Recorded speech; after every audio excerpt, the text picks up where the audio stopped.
Hello dear butterflies, कैसे तुम लोग? आई होप अच्छे होंगे। तो सीधे आते हैं अपनी स्टोरी पे।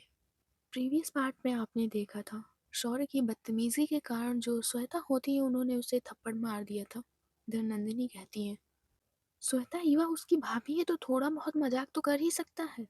इधर ईवा कहती है, ताई जी शौर्य मजाक नहीं कर रहा था, वो सच में बदतमीजी ही कर रहा था। इधर जो श्वेता होती इससे पहले और कुछ कहती, इधर जो ईशानी और आयशा होते हैं और इधर लारा भी वहाँ पे आ जाती है। ईशानी कहती है, क्या हुआ, यहाँ क्या चल रहा है? कुछ नहीं बेटा, वो ये सारे ईवा के साथ बदतमीजी कर रहा था तो मैंने इसे बस एक तमाचा लगा दिया, इसी बात पे तुम्हारी ताई जी मुझ पे चिल्ला रही है। इधर जो नंदिनी होती है वो देखती है ईशानी की तरफ और कहती है, ईशानी तुम ईवा से पूछ लो ना कि सॉरी ने क्या किया है। ईवा, अच्छा उसने कुछ क्या कहा था? सॉरी बेटा, तुमने क्या कहा था? कुछ नहीं मम्मा, मैंने तो बस ईवा भाभी से, मैं उनका देवर हूँ तो बस मजाक में कह दिया था कि ईशानी दीदी आपके आने से कितना बदल गई है, आप भी हमें कुछ बता दीजिए जिससे हम सुधर जाएं, बस मैंने इतना कहा था। नहीं ईशानी जी, सौर्य ने बस इतना नहीं कहा था। तो क्या कहा था? ईशानी जी, सौर्य ने कहा था कि आपने ईशानी पे क्या जादू चलाया है जो कुत्ते की तरह आपके पीछे घूमती है, और वो जादू आप मुझ पे भी चला दीजिए, इसने ये कहा था।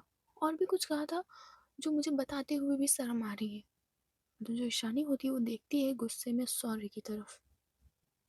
सौर्य कहता है, भाभी आप झूठ क्यों बोल रही है, मैंने बस आपसे देवर और भाभी वाला मजाक किया था जो हर और देवर और भाभी के बीच में होता, और मैंने कुछ नहीं किया था। फिर जो ईशानी होती बस सौर्य की तरफ गुस्से से देख रही थी। इधर नंदिनी कहती है, ईशानी हो गया जो हो गया, अब इस बात को छोड़ो। सौर्य बेटा तुम जाओ यहाँ से। इधर जो सौर्य होता है वो देखता है एक बार रीवा की तरफ, फिर वहां से जाने लगता है। इधर ईशानी होती है उसे रोकते हुए कहती है, शौर्य रुको। इधर इतना कहकर जो ईशानी होती है वो जाने लगती है शौर्य के पास। इधर वो शौर्य के शोल्डर पे हाथ रखती है। इधर जो शौर्य होता है वो ईशानी के हाथ की तरफ देखता है। इधर ईशानी की पकड़ शौर्य के शोल्डर पे बहुत टाइटली होते जा रही थी। ईशानी उसका शोल्डर इतनी तेज पकड़ रही थी कि शौर्य को दर्द हो रहा था। इधर ईशानी कहती है, मानती हूँ कि तुम मेरे छोटे भाई हो, पर लिमिट में मजाक किया जाता है। युवा के देवर हो, फिर भी लिमिट में मजाक किया करो, अच्छा लगता है ना ताई जी? लिमिट में भी मजाक किया जा सकता है। इतना कहकर वो ताई जी की तरफ देख के मुस्कुराती है और फिर देखती है सौर्य की तरफ और कहती है, अगली बार थोड़ा लिमिट में रहकर मजाक करना। इतना कहकर वो शौर्य के शोल्डर पे से हाथ हटा लेती है। इतना अच्छा शौर्य होता है वो देखता है ईशानी की तरफ और अपने शोल्डर पे जहाँ पे ईशानी ने पकड़ा हुआ था वहाँ पे अपना हाथ रखता है, क्योंकि ईशानी ने बहुत तेज उसको पकड़ा था शोल्डर से। इधर जो शौर्य होता है वो जाने से पहले अपनी मम्मी के सिर्फ पैर छूकर वहां से निकल जाता है। इधर वो जाता है बाहर तो देखता है कि अंकित बाहर ही खड़ा हुआ है। इधर शौर्य अंकित के पास जाता है और कहता है, अंकित चलो यहाँ से। क्या हुआ, तुम नाराज होकर क्यों आए हो अंदर से? तुम्हें तो खाने पे बुलाया गया था। अंकित, मैंने कहा ना चलो यहाँ से। अंकित कहता है, तुम जाओ मैं बाद में आता हूँ। ठीक है, मैं जा रहा हूँ, तुम आना बाद में। इतने जो शौर्य होता है वो वहां से चला जाता है अपनी कार लेकर।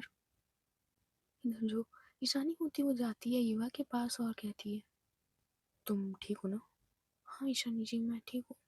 इधर नंदिनी कहती है, आयशा और ईशानी बेटा, मैं जा रही हूँ घर। इधर श्वेता कहती है, जेठानी जी मैं भी चल रही हूँ। इधर नंदिनी और श्वेता होते हुए एक दूसरे की तरफ देखते हैं। इधर आयशा कहती है, ठीक है मम्मी आप जाइए, हम बाद में आते हैं। इधर जो नंदिनी और श्वेता होती है वो उस घर से चली जाती है। इधर जो लारा होती है वो आती है ईशानी के सामने और कहती है, ईशानी मैम वो मैं कल से जॉब नहीं कर सकती, मैं अपनी जॉब से रिज़ाइन करती हूँ। इधर जो ईशानी है वो देखती है पहले युवा की तरफ, फिर देखती है वो लारा की तरफ और कहती है, किस रीज़न की वजह से तुम रिज़ाइन कर रही हो? अभी तो तुमने नहीं रिज़ाइन किया। देखो लारा, तुम अगर छुट्टी लेना चाहती हो तो छुट्टी ले सकती हो तुम, 1 महीने 2 महीने जब तक लेना चाहो तुम ले सकती हो। मैं जानती हूँ तुम्हारी माँ की डेथ हुई है, बट अचानक से तुम जॉब से रिज़ाइन कर रही हो? वो ईशानी मैम, मैं इसकी आपको वजह नहीं बता सकती, बट मैं रिज़ाइन करना चाहती हूँ। ठीक है, एज़ योर विश। मैं कल रेजिग्नेशन लेटर मुझे दे देना आके, ठीक है? इधर वो देखती है फिर ईवा की तरफ और कहती है, तुम्हें मेरे साथ चलना है? ईवा चलोगी या मनो तो आज लारा के पास ही रुक जाओ, उसे तुम्हारी ज़रूरत है। जो ईवा होती है वो देखती है ईशानी की तरफ और धीरे से उसका नीचे हाथ पकड़ती है और कहती है, ठीक है, मैं आज यहीं रुक जाती हूँ, पर कल आ जाऊँगी। इधर जो ईशानी वो हाँ में सिर हिलाती है और देखती है खुशबू और आयशा की तरफ। इधर खुशबू कहती है, मैम मैं भी चल रही हूँ आपके साथ। इधर आयशा कहती है, मैं कल ईवा भाभी के साथ आऊँगी। इधर जो लारा होती है वो देखती है आयशा की तरफ और कहती है, ईशानी मैम एक्चुअली यहाँ रूम अवेलेबल नहीं है ज़्यादा, तो आप बस ईवा को यहाँ छोड़ दीजिए।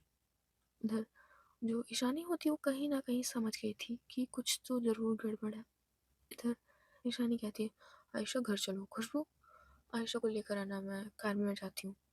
जो खुशबू होती है वो आयशा से कुछ नहीं कहती, पर जो आयशा होती है वो जैसे ही लारा ने कहा था कि सिर्फ ईवा रुकेगी, जो आयशा होती है वो जाने के लिए तैयार हो गई थी। इधर जो ईशानी होती है वो जाने लगती है बाहर, पर एक बार पीछे मुड़कर जरूर देखती है ईवा की तरफ। इधर जो ईवा होती है वो भी ईशानी के पीछे पीछे जा रही थी। इधर जो ईशानी में वो बैठती है जाकर कार में, इधर खुशबू और आयशा भी बैठते हैं। इधर जो ईवा थी वो जाती है ईशानी के कार के पास और उसकी विंडो के पास खड़ी हो जाती है जाकर और कहती है, अगर याद आए तो वो फ़ोन कर लीजिएगा और ध्यान रखिएगा अपना। ईशानी कहती है, बस थोड़ी देर की बात है, अभी रात हो जाएगी और कल सुबह। तुम तो ऐसा लग रहा है कि मैं हमेशा के लिए जा रही हूँ, पागल हो क्या? अच्छा ठीक है, फ़ोन कर लूँगी। अब बाय बाय। इतना कहकर जो ईशानी है वो कार स्टार्ट करती है। इधर जो ईशानी थी उसकी नज़र जाती है सामने खड़े हुए अंकित पर। इधर वो कार का इंजन बंद करती है और देखती है दो बॉडीगार्ड्स की तरफ। इधर जो बॉडीगार्ड्स होते हैं वो पहले घर का दरवाज़ा खोलते हैं, मेन वाला। इधर जो ईशानी की कार जैसे ही जाती है वहाँ से, इधर जो अंकित होता है वो अंदर आने की कोशिश करता है, पर जो बॉडीगार्ड्स होते हैं वो दरवाज़ा बंद कर लेते हैं। इधर अंकित कहता है, इवा इवा। जो इवा होती है वो देखती है अंकित की तरफ। इधर अंकित कहता है, ये लोग मुझे अंदर नहीं आने दे रहे, एक्चुअली मुझे तुमसे एक ज़रूरी बात करनी है। इधर जो इवा होती है वो देखती है बॉडीगार्ड्स की तरफ और कहती है, अंदर आने दीजिए इनको। तो जो बॉडीगार्ड्स होते हैं वो इवा की सुनते ही नहीं है और कहते हैं, I am sorry ma'am, Ishani ma'am का ऑर्डर कि किसी को भी अंदर ना आने दीजिए, ये आपके लिए सिक्योरिटी के लिए, आई एम सॉरी, और आप जाइए यहाँ से। इधर अंकित कहता है, तो मुझे जानते नहीं हो मैं कौन हूँ? अंकित ब्लैक थॉर्न नाम है मेरा, दरवाज़ा खोले मुझे अंदर जाने दो। इधर बॉडीगार्ड कहता है, नहीं आप जाइए यहाँ से, वरना मैं अभी पुलिस कंप्लेन कर दूंगा। इधर जो अंकित होता है वो देखता है ईवा की तरफ और वो कहता है, ईवा मैं तो अंदर नहीं आ सकता, पर तुम तो बाहर आ सकती हो। आई एम सॉरी अंकित, पर मुझे बहुत काम है, हम कभी और मिलते हैं। इतना देखो जो ईवा होती है वो चली जाती है अंदर, क्योंकि उसे कहीं ना कहीं ईशानी का डर था। अगर ईशानी को ये बात पता चली कि अंकित से मैं मिली थी तो ईशानी उसकी क्या हालत करती, ये वह बहुत बेहतर तरीके से जानती थी। तो जो अंकित था वो जाता है अपनी कार के पास और कार पे बहुत तेज हाथ मारता है। इधर वो अपनी कार में बैठकर वहाँ से चला जाता है। उधर जो हीवा थी वो जाती है अंदर। उधर वो अब ढूंढ रही थी चिंकी को, क्योंकि जब से ईवा आई थी घर चिंकी का कोई नामो निशान नहीं था। वो खाना खाने आई थी पर वो बिना कुछ ईवा से बोले फिर से अपने कमरे में चली गई थी। इधर ईवा कहती है, बुआ जी आपने चिंकी को देखा? बुआ जी कहती है, हाँ बिटिया, मैंने चिंकी को उसको अभी अपने कमरे में जाते हुए देखा था। इधर ईवा कहती है, कौन से कमरे में बुआ जी? इधर जो बुआ जी है वो एक कमरे की तरफ इशारा करती है। इधर जो ईवा थी वो जाती है उस कमरे की तरफ। जब वो धीरे से दरवाज़ा खोलती है तो वो चिंकी फिर से किसी पे फ़ोन पे बात कर रही थी।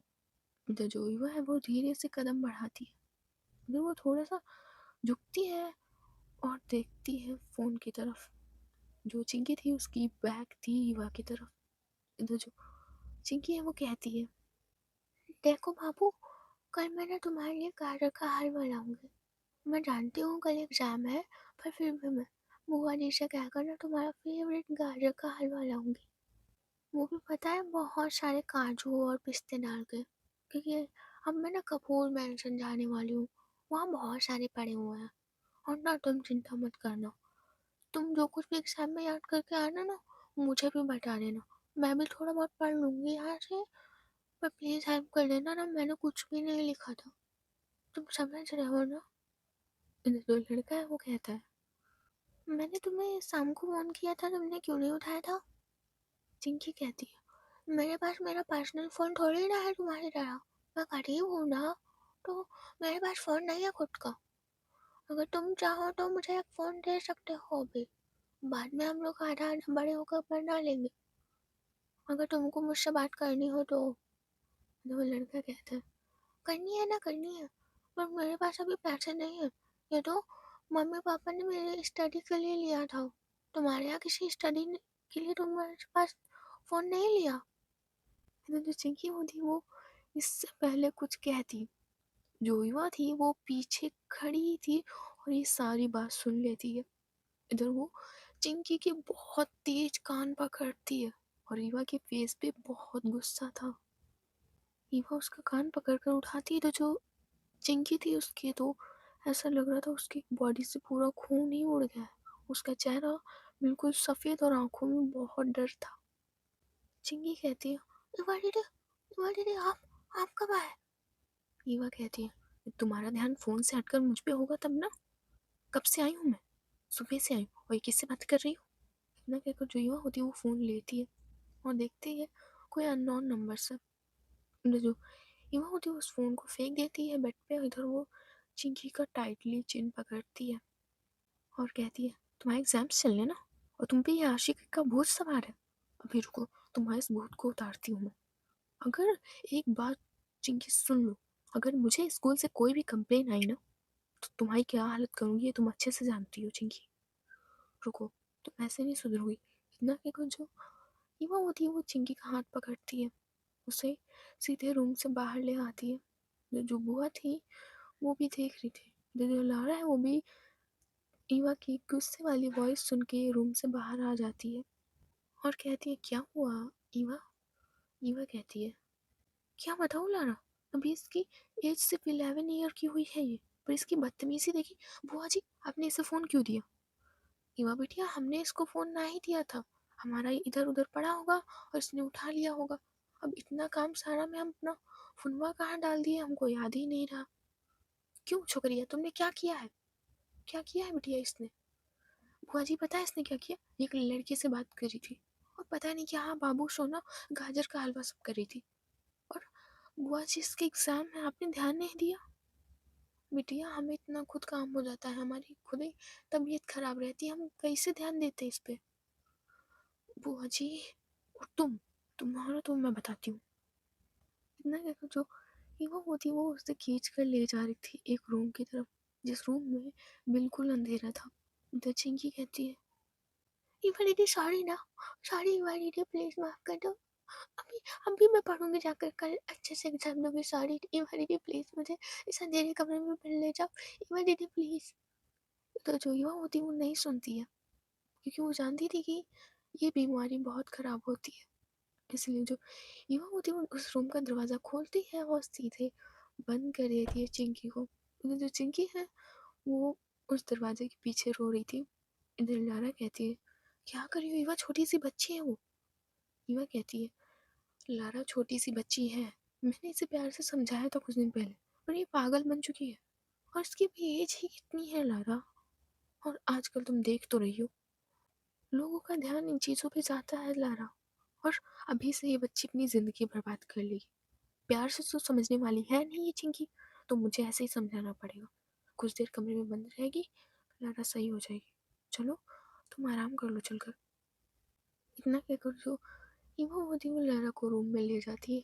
इधर जो चिंकी होती है वो कम से कम 5 मिनट तक दरवाज़ा पीटती है, फिर वो भी बैठ जाती है क्योंकि अब चिंकी बहुत ज़्यादा ढीठ हो चुकी थी। इधर ईशानी, आयशा और खुशबू भी पहुंच जाते हैं कपूर मैंसन। इधर तीनों लोग अंदर जाते हैं तो देखते हैं कि सामने दादी बैठी हुई है। इधर जो दादी है वो तीनों लोगों को बुलाती हैं। फिर वो देखती है ईशानी की तरफ और कहती है, बेटा ईशानी, ईवा कहाँ है और कब तक उसका बुआ जी के घर में रहने का इरादा है? अब तो तुम आ गई हो ना। ईशानी थोड़ा मुस्कुराती है और कहती है, दादी वो मेरे साथ बैंगलोर में थी, वो बुआ जी के घर पे नहीं थी, उसने आपसे झूठ बोला। इधर जो दादी होती है वो देखती है ईशानी की तरफ और कहती है, कोई बात नहीं, पर मैं इसके लिए तुम्हारी पत्नी की खबर अच्छे से लूंगी। और बेटा हाँ, मैं सोच रही हूँ कि मैं और श्वेता और तुम्हारे पापा तीनों लोग गुरुद्वारा हो आए आकर। इधर जो ईशानी है वो कहती है, क्या ज़रूरत है दादी आपको जाने की, आप यही पूजा पाठ करती हैं ना, और मेहनत करनी पड़ती है, पूजा पाठ से कुछ नहीं होता है। ईशानी बेटा, तुम्हें विश्वास करना हो या ना करना हो, पर ऐसे भगवान का उल्लंघन नहीं करते। हम आज की फ्लाइट से ही तीनों लोग चले जाएंगे। और बेटा आयशा, तुम्हारी मम्मी जा रही है सौर्य के घर, तो अब तुम और सिर्फ खुशबू और ईवा भी कल तक आ जाएगी, ठीक है, अगर आना चाहे तो। शनि, अगर लारा बेटा को ज़रूरत हो तो ईवा को कुछ दिन वहीं रुक जाने दो। ईशानी कहती है, नहीं दादी, ईवा वहाँ रुक के क्या करेगी, वहाँ ईवा की बुआ जी है ना लारा का ध्यान रखने के लिए, और अगर अगर कुछ ज़्यादा प्रॉब्लम हुई तो हम लारा और अंगद को तब तक यहीं रख लेंगे। जो जो दादी हैं वो पहले देखती हैं आयशा की तरफ और कहती हैं, नहीं इसकी ज़रूरत नहीं है, उसका पति अंगद है ना लारा का ध्यान रखने के लिए। और बेटा आयशा और खुशबू, मुझे एक बात समझ में नहीं आई कि तुम लोग यहाँ क्या कर रहे हो, तुम्हें हरिद्वार में ही होना चाहिए था। लारा की माँ बुजुर्ग थी और हम दोनों लोग सब लोग गए थे ना देखने के लिए, घर का हर मेंबर इम्पोर्टेंट नहीं था। इधर जो आयशा थी वो बस सर झुकाए खड़ी थी। इधर दादी कहती है, आयशा बेटा, मैं तुमसे पूछ रही हूँ, और देखो आयशा, वो तुम्हारा पास्ट है, और पहली बात वो लड़की भोली भाली और सीधी है, मुझे तुम पे भी कोई शक नहीं है कि तुम उसके साथ कुछ गलत करोगी, तुम्हारे इरादे नेक है, पर फिर भी तुम उसके ख्यालों को अपने दिमाग से निकाल दो। अब तुम्हारी एक बीवी है, उस पर ध्यान दो। और तुम उस बच्ची को नहीं लाई जो मंदिर में आने वाली थी, वो दादी, वो मैंने पुरोहित जी से बात की थी तो कह रहे थे कि 2-3 दिन बाद भेज देंगे। अच्छा ठीक है, जाओ खुशबू बेटा, आयशा और तुम लोग जाओ अपने कमरे में, और ईशानी बेटा मैं चलती हूँ। इधर ईशानी कहती है, दादी मुझे आपसे इम्पोर्टेंट बात करनी है। कैसी बात बेटा? दादी वो लारा जॉब से रिज़ाइन कर रही है। क्या? पर क्यों? अगर उसे छुट्टी चाहिए हो, कुछ आराम करना हो तो कुछ दिन की दे दो ईशानी बेटा, हर पल काम नहीं कराया जाता। ईशानी कहती है, दादी मैंने मना किया था कि अगर कुछ ज़्यादा प्रॉब्लम हो तो लीव ले सकती हो, पर उसने सीधे जॉब से रिजाइन करने की बात कह दी है। कोई बात नहीं, अच्छा कर लेने दो रिजाइन, उसका लगता है अभी मन काम करने का नहीं है। अगर उसे पैसे की ज़रूरत हो थोड़ी सी तो मदद कर देना। ईशानी कहती है, जी दादी। इधर तो जो ईशानी होती है वो वहाँ से चली जाती है, इधर जो दादी होती है वो भी चली जाती है। इधर जो खुशबू है वो देख रही थी आयशा की तरफ। इधर जो आयशा थी वो एक बार देखती है खुशबू की तरफ और फिर वो अपने सीधे रूम की तरफ जाने लगती है। इधर जो खुशबू थी वो भी आयशा के पीछे पीछे जाने लगती है। जो सर्वेंट थे जो भी हरिद्वार से सामान लाए थे, मतलब उनके कपड़े वगैरह, उनका बैग तब तक उनके कमरे तक मैं पहुंच गया था। मतलब जो आयशा है वो जाती है सीधे कमरे में और बेड पे बैठ जाती है। मतलब जो खुशबू है वो आती है और कहती है, आयशा मैम। हाँ बोलो, क्या बात करनी है? आयशा मैम वो आज मुझे थोड़ी सी एक बात अजीब लगी। क्या बात तुम्हें अजीब लगी?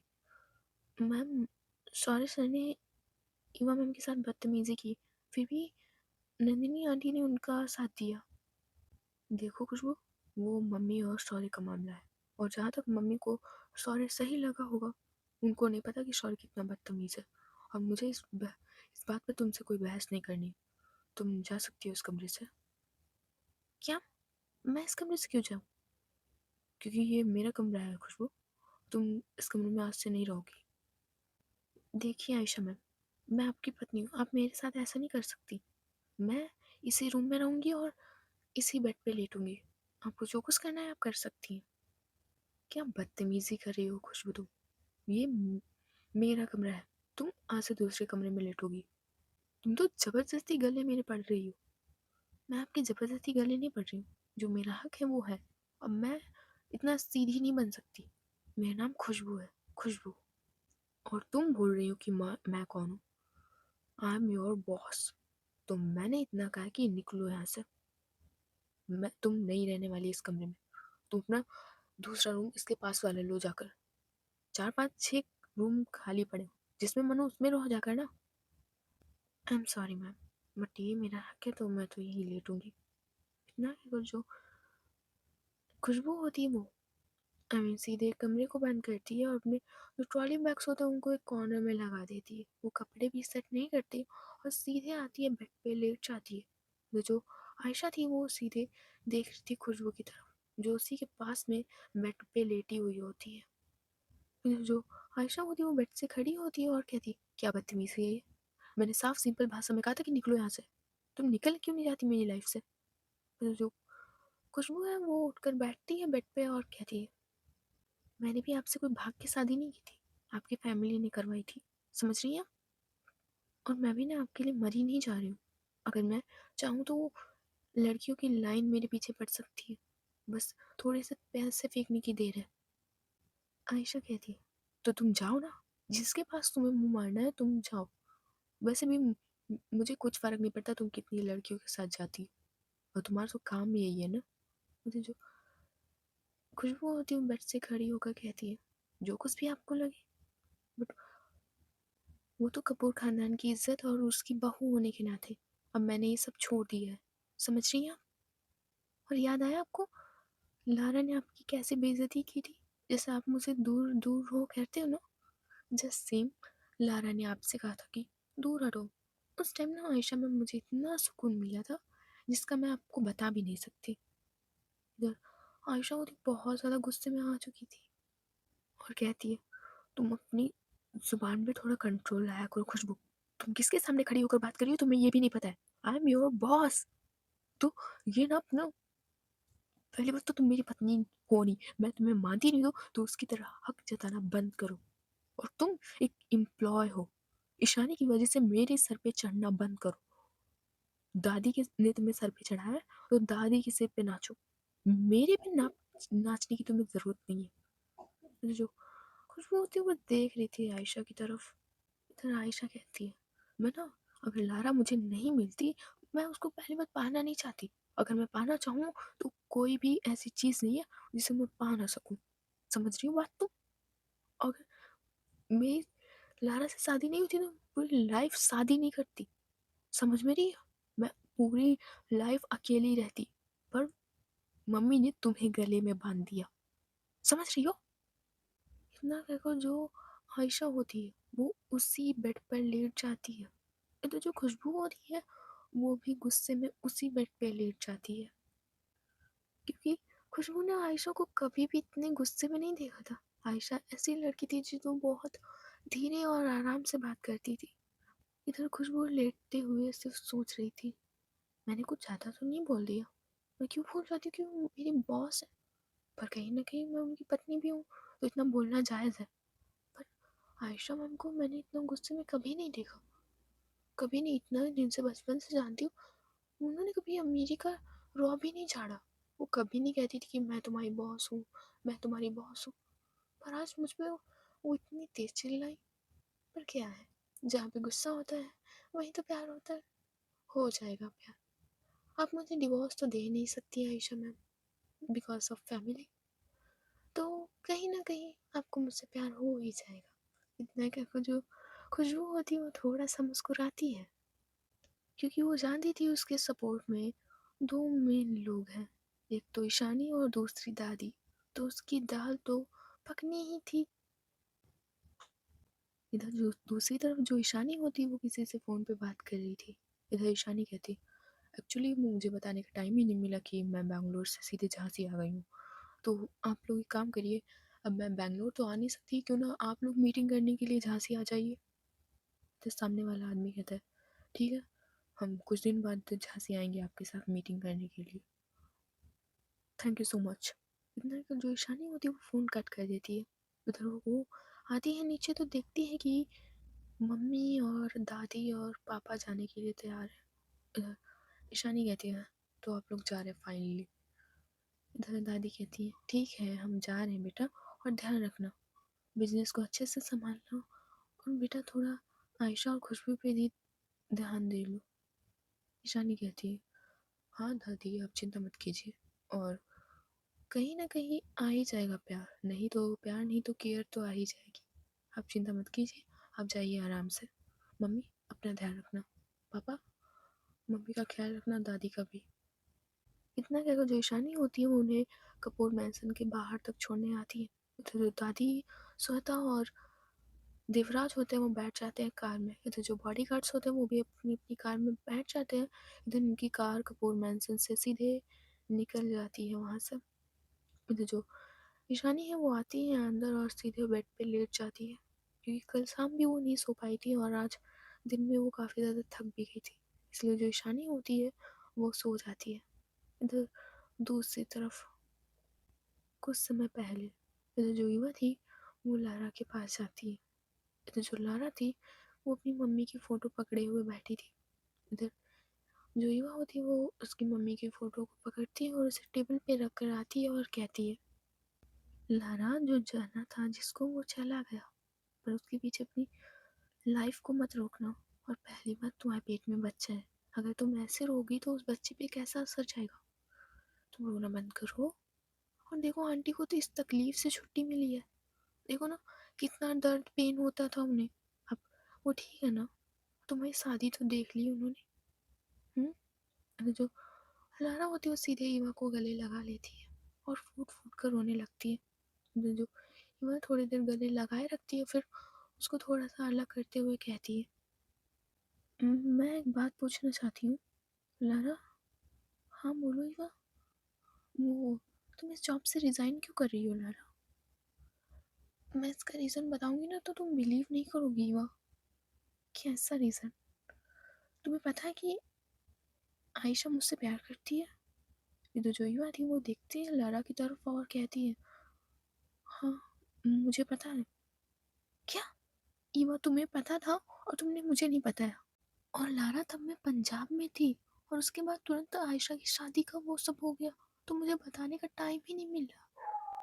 एक मिनट लारा, तुम इसीलिए तो जॉब से रिजाइन नहीं करना चाहती हो कि तुम्हें आयशा के बारे में पता चल गया? लारा कहती है हाँ यही रीज़न है। देखो यार मैं अपनी और अंगद की लाइफ में अब कोई वो नहीं देखना चाहती, और तुम तो जानती हो अंगद वैसे भी कई मुसीबतें मोल ले रहा है। वो ईशानी और आयशा के भाई से वैसे भी दुश्मनी मोल ले चुका है, और तुम तो जानती हो उसका भाई कितना बड़ा कमीना इंसान है। हाँ मैं जानती हूँ लारा, पर तुम्हें जॉब छोड़ने की कोई ज़रूरत नहीं थी। आयशा कैसे भी हो पर वो तुम्हारे साथ कभी बदतमीजी नहीं करेगी, तुम खुद जानती हो। हाँ मुझे पता चला था, मैं पंजाब में थी तो मुझे पता चला था, और तुम खुद देख लो। मानती हूँ स्टार्टिंग में उसने तुमसे झूठ बोला था कि वो गरीब फैमिली से है, पर इसलिए बोला था क्योंकि तुम्हें अमीरों से नफरत है, तुम अमीरों को गलत तरीके से लेती हो। देखो लारा तुम मुझे गलत मत समझना कि मैं अब कपूर खानदान की बहू हूँ इसलिए उनकी साइड ले रही हूँ, नहीं। हाँ अगर बात ईशानी जी की होती तो तुम्हें डरने की ज़रूरत थी, क्योंकि ईशानी जी ऐसी है अगर उन्हें कोई चीज़ पसंद आ जाए तो वो उसे पाकर रहती है, पर आयशा ऐसी नहीं है। तुम अगर उसके सामने कैसे भी जाओ, अगर तुम्हारी मर्जी नहीं है तो वो तुम्हें टच नहीं करेगी जिसमें तुम्हारी खुशी ना हो। वो तुम्हारी रिस्पेक्ट करती है, कभी उसने तुम्हारी तरफ इधर वैसी नज़रों से नहीं देखा है, तुम खुद जानती हो। इसीलिए तुम आयशा से बिल्कुल रिलैक्स हो जाओ। मैं इतना पूरे दावे से कह सकती हूँ कि आयशा तुम्हारे साथ कभी कोई बदतमीजी नहीं करेगी, उल्टा तुम्हारी केयर करेगी। अगर किसी चीज़ की ज़रूरत होगी तो एक दोस्त के नाते करेगी, जैसे मैं और तुम है लारा, कभी उस नज़र से तुमको देखेगी भी नहीं। और ना लारा तुम प्लीज़ ज्वाइन कर लो जॉब। लारा कहती है नहीं मैं कोई दूसरी कंपनी में ढूंढ लूँगी जाके, बट सच में युवा मुझे डर लगता है।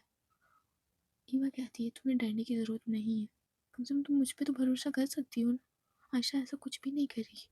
उसने तो यहाँ तक कहा था, अगर मतलब वो जानती थी तुम मुझसे कभी नहीं मिलोगी, चाहती तो वो तुम्हें हासिल कर सकती थी, पर उसने तुम्हारी खुशी देखी है। मैं उसकी बढ़ाई नहीं कर रही, पर वो सही है। और लारा, तुम अभी किसी दूसरी कंपनी में जाओगी, तुम्हें दिन रात मेहनत करनी होगी, और तुम्हारी हालत देखिए, अभी आंटी जी का ये जाना और तुम्हारे पेट में बच्चे का होना, तुम पे बहुत सारी जिम्मेदारी है, इसलिए तुम तब तक इसी कंपनी में काम कर लो ना। लारा कहती है ठीक है। इधर ईवा कहती है देखो, मुझे तुम्हारी हेल्प चाहिए। वो शादी नहीं करना चाहती थी खुशबू से, वो पूरी ज़िंदगी बिना शादी के रहना चाहती थी, पर अगर उसकी हो गई हो तो अब हमें खुशबू की ज़िंदगी को बर्बाद नहीं जाने देना। लारा कहती है तुम्हारा क्या मतलब है? ईवा कहती है देखो, कहना तो नहीं चाहिए, वो उनका पर्सनल मैटर है, पर हमें आयशा और खुशबू को एक करवा देना चाहिए, इसमें मुझे तुम्हारी हेल्प की ज़रूरत होगी। लारा लारा कहती है मैं इसमें क्या कर सकती हूँ? ईवा कहती है तुम बहुत कुछ कर सकती हो। इतना कहकर वो थोड़ा सा लारा के दिमाग पे अपनी फिंगर रखती है और कहती है ये है ना तुम्हारे पास तिरछा वाला, तो इसका यूज़ तुम कर सकती हो। मतलब जो लारा है वो थोड़ा सा स्माइल करती है। अभी उसकी मॉम की डेथ हो गई थी, फिर भी ईवा की बातों ने उसे थोड़ा सा हंसा दिया था, और कहीं ना कहीं वो ईवा की बातों से थोड़ा बेटर फील कर रही थी, क्योंकि ईवा की बातों में थोड़ी सी सच्चाई नज़र आई थी, क्योंकि आयशा ने आज तक उसके साथ में या उसके साथ में कोई बदतमीजी नहीं की थी, इसलिए वो अब आयशा के लिए थोड़ा सा रिलैक्स हो गई थी। इधर ईवा कहती है हाँ एक बात तो कहनी पड़ेगी, वो आयशा है, अगर ईशानी जी होती तो आई डोंट नो। इतना कुछ जो ईवा होती है थोड़ा मुस्कुराती है, इधर वो अपना फ़ोन पकड़ती है और देखती है फ़ोन की तरफ। लारा कहती है क्या हुआ?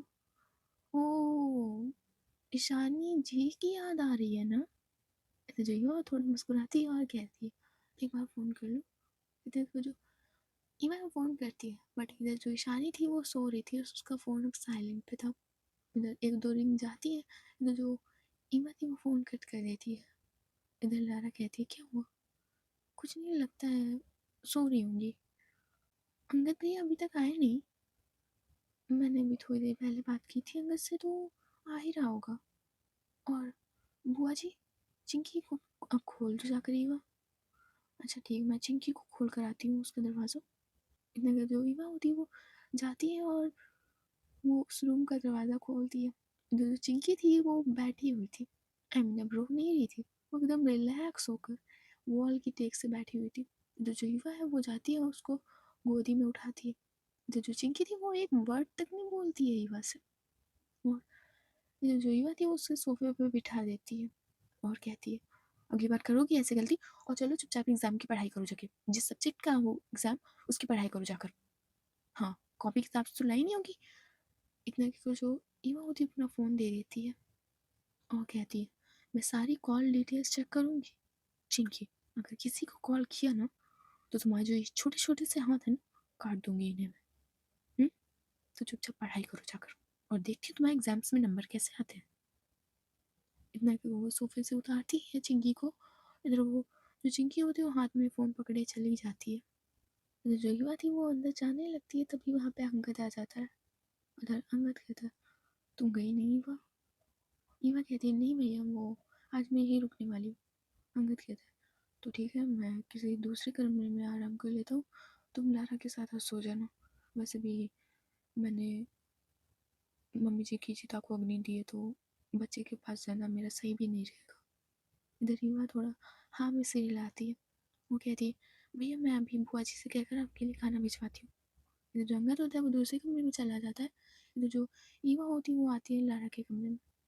इधर जो लारा और ईवा होता है वो बहुत सारी बातें कर रहे थे, आयशा और खुशबू के लेकर भी और अपनी लाइफ को लेकर भी। इधर ऐसे ही बातें करते सब लोग सो जाते हैं। चिंकी थी वो पढ़ाई कर रही थी इस टाइम, बुआ जी भी खाना देकर अपने कमरे में आराम करने चली गई थी। इधर दूसरी तरफ जो खुशबू थी वो लेटी हुई थी आयशा के पास ही, बस थोड़ा सा डिस्टेंस था आयशा और खुशबू के बीच में। उधर जो खुशबू होती वो अपने पीलो को हक करने के लिए ढूंढ रही थी नींद में ही। इधर वो थोड़ा सा आयशा की तरफ खिसकती है तो वो सीधे आयशा पे ही हाथ रख देती है, और वो इतनी तेज आयशा को हक करती है। एक पैर रखती है आयशा के पैरों पे और एक हाथ रखती है आयशा पे, और उसको इतनी तेज पकड़ती है। इधर जो आयशा की होती है वो आंखें खुल जाती हैं अचानक से। इधर जो आयशा होती है बहुत गुस्से से देख रही थी खुशबू को। उधर वो अपना हाथ ले जाती है, पहले खुशबू का पैर हटाती है, फिर हटाती है उसका हाथ। इधर वो देख रही थी सिर्फ खुशबू की तरफ। उधर खुशबू को तो कोई फिक्र ही नहीं, वो मस्त बेच के घोड़े सो रही थी। इधर जो आयशा होती है वो कुछ नहीं करती और फिर से लेट जाती है, बट जो इधर खुशबू होती है फिर से हक कर लेती है पीछे से। इधर जो खुशबू होती है उसका हाथ गलती से आयशा की चेस्ट एरिया पे चला जाता है। इधर जो खुशबू है वो अपनी पुराने यादों के चक्कर में आयशा की चेस्ट को थोड़ा सा प्रेस कर देती है। इधर जो आयशा थी उसकी आंखें खुली और आंखें बड़ी बड़ी, उसकी आंखों में गुस्सा। इधर वो खुशबू का हाथ पकड़ती है और सीधे फेंक देती है खुशबू का हाथ। इधर जो खुशबू है उसकी आंखें खुल जाती है। इधर जो आयशा है वो खींच के रैपटा मारती है खुशबू के। इधर जो खुशबू है उसको कुछ पता ही नहीं चला कि हुआ क्या है, बस वो देख रही थी शॉक्ड होकर आयशा की तरफ। सो गाइस आज की स्टोरी बस यही था। कल के पार्ट में आप देखेंगे जो खुशबू होती है वो ज़रा सी भी आयशा से बात नहीं करती, और दूसरी तरफ जो चिंकी थी वो कपूर मैंसन में अंकित को ले आई थी। तो देखते हैं नेक्स्ट पार्ट में क्या होता है। हम कुछ लोग ना कमेंट सेक्शन में उठ के ये मत आना कि देखो आयशा बदतमीज है, ये है वो फलाना ढिमकाना। कोई लोग उठ के मत आना। देखो रीज़न है ये है। देखो देखो ऐसा कोई भी बर्दाश्त नहीं करेगा। तुम यार मतलब शादी भले हुई, तुम ऐसे थोड़ी ना कर सकते हो। अगर मैं तुम्हें पसंद नहीं करती, मतलब गलती से हुआ भी तो क्या हुआ, बट समझ सकते हो तुम लोग। पसंद नहीं आता ना किसी को, किसी का टच, यू नो मैं समझा नहीं सकती, बट समझ जाया करो। और क्या बात है आजकल तुम लोग लाइक करके नहीं जा रहे हो, इसीलिए तुम्हें कोई गर्लफ्रेंड भाव नहीं डालती, इसीलिए नहीं डालती कि तुम अल्ट्रा प्रो मैक्स वाले कंजूस जो ठहरे हो। क्या बोलूं मैं? बोल भी नहीं सकती। ना ना ना ना ना, बिल्कुल नहीं बोल सकती। Bye bye. अच्छा, बाय बाय।